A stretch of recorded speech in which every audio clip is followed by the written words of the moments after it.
Bismillahirrahmanirrahim. Allahumma sholli ala sayyidina Muhammadin wa ala alihi wa sahbihi ajma'in amma ba'du.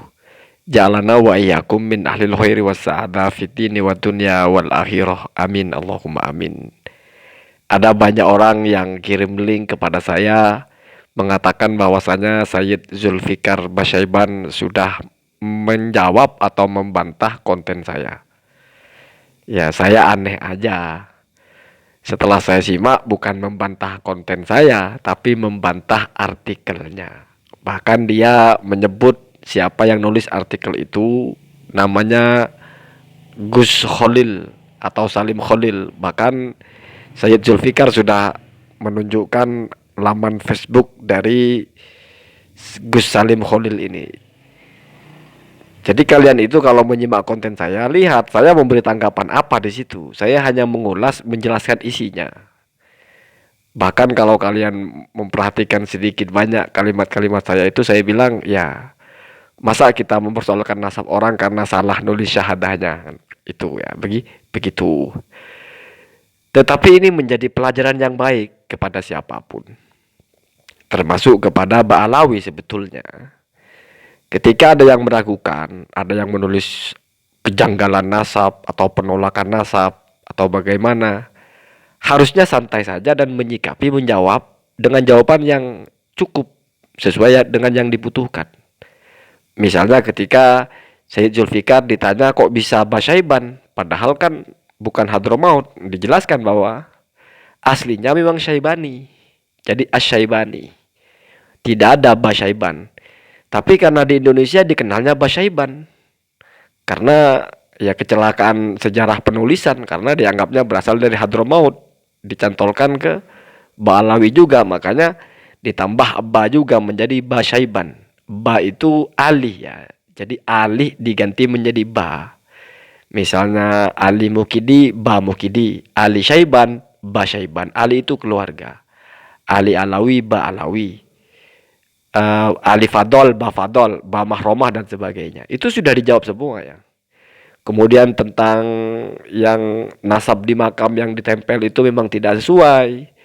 Kemudian tentang penyebutan nama kok beda dengan syahadah ya, yang benar yang disebutkan itu, yang di syahadahnya wajar ada kesalahan karena yang memberikan nakobah yang lain, nakobah arifaiyah, bukan dari asal muasal leluhurnya.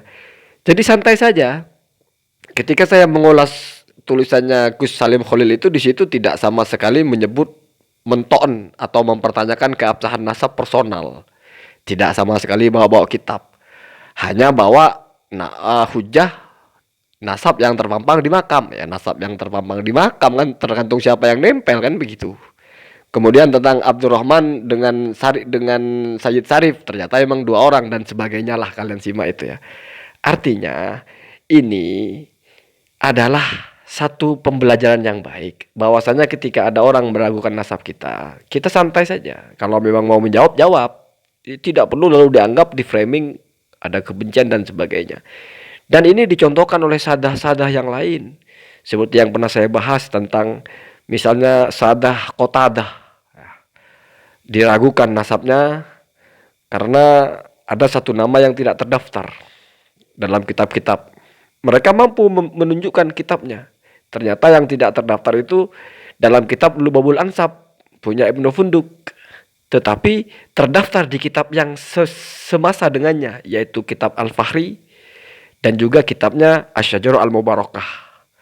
Jadi kata Ibnu Funduk itu Abdullah tidak punya keturunan, sementara nasabnya Qatadah itu sambungnya ke Abdullah. Nah, tetapi kata Al-Fakhri dalam kitabnya dan juga kata Asy-Syajarah Al-Mubarakah Fahru Razi, ya, di situ menyebut Abdullah punya keturunan. Artinya kan sudah terjawab head to head gitu loh. Enak kalau begitu. Bahkan misalnya Sadah Maroko ya.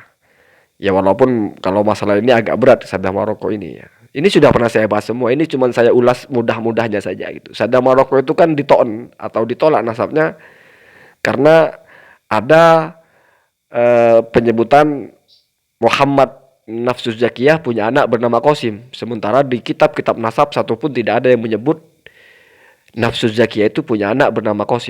Para ulama-ulama nasab dari sejak di zamannya sampai kepada Fahru Razi menyebut anak-anak Zakiyah atau Muhammad Nafsu Zakiyah itu ada yang bilang hanya 4. Itu pun tidak ada yang bernama Qasim. Ada yang bilang 5, tidak ada yang bernama Qasim. Ada yang bilang 6, tidak ada yang bernama Qasim. Ada juga yang bilang berjumlah 6 tapi namanya ada yang berbeda. Berarti kalau di total semua nama itu ada 7, satu pun tidak ada yang bernama Qasim. Tapi masih ada kitab sejarah yang juga tua gitu. Yang keempat, abad keempat plus seperempat. Berarti tahun 325 ya. Itu sudah disebut ada orang bernama Qasim bin Ahmad bin Abdullah bin Muhammad ya. Nah, Muhammadnya itu adalah Nafsus Zakiyah. Artinya sudah terjawab kalau masalah itu, walaupun ini kitab sejarah setidaknya ada perlawanan lah. Bandingkan dengan Balawi diminta kita abad ketiga, keempat, kelima, munculnya abad ke-8 kan begitu. Kemudian masih diserang lagi. Qasim itu tidak, walaupun misalnya ada bernama Qasim, ingat bahwasanya Nafsus Zakiyah itu anaknya dia yang punya keturunan hanya satu, yaitu Abdullah al-Ashtar. Jadi misalnya ada yang bernama Qasim dari putra Muhammad itu, ya tetap saja batal nasabnya. Kenapa? Karena Qasim tidak termasuk kepada anak Muhammad yang berketurunan. Karena yang berketurunan cuma satu. Itu disebut oleh Al-Ubaidili, disebut dalam kitab Al-Fahri, dan sebagainya. Begitu ya. Tetapi masih dibantah lagi dengan cerita di abad ke-10. Bahwasanya Qasim itu menikah dengan perempuan, lalu Qasimnya wafat dan perempuannya itu hamil. Lalu perempuan itu dinikahilah oleh saudaranya Qasim, yaitu Abdullah al-Ashtar. Dan yang hamil itu dinikahi setelah lahir ya, falamma wadu'at ya. Anaknya bernama Ismail. Nah, ini jalurnya dari Sadah Raja Maroko. Jadi biasa, perdebatan nasab itu biasa. Dan selalu dibalas tidak dengan baper. Tidak dengan digiring membenci dzurriyyah Nabi. Enggak, sejak dulu sudah biasa orang mempertanyakan nasab. Kita berpikirnya objektif saja, tidak membawa perasaan. Jangan-jangan memang karena ingin berhati-hati, tidak mensarifkan yang bukan sarif, tidak menghabibkan atau menyatakan keturunan Rasul yang bukan keturunan Rasul, kan begitu. Sebagaimana ulama hadis berhati-hati, jangan-jangan ini bukan sabda Rasul, maka dicari jalurnya, kan begitu. Kalau kita mau santai menyikapi apapun. Bukan tidak mungkin nanti dari terah-terah Wali Songo, nasab Wali Songo itu ada nama yang tidak terdaftar. Lalu bagaimana membantahnya? Itu menarik kalau kita tidak anggap ini sebagai adu domba. Tidak anggap ini sebagai pemecah belah. Enggak, ini kajian keilmuan. Kenapa enggak dipandang ini sebagai seperti orang mentelaah kesahihan sebuah hadis atau kesahihan sebuah sejarah? Kan biasa kita mencari. Begitu ya, dan kita akan kenal dengan berbagai kitab ya. Itu bagus, mencerdaskan. Allahumma hdina ada sabil. Dan sepanjang saya Zulfikar membuat konten tidak menyebut nama saya sama sekali, berarti memang tidak menanggapi saya. Kenapa? Karena saya hanya membacakan. Begitu ya.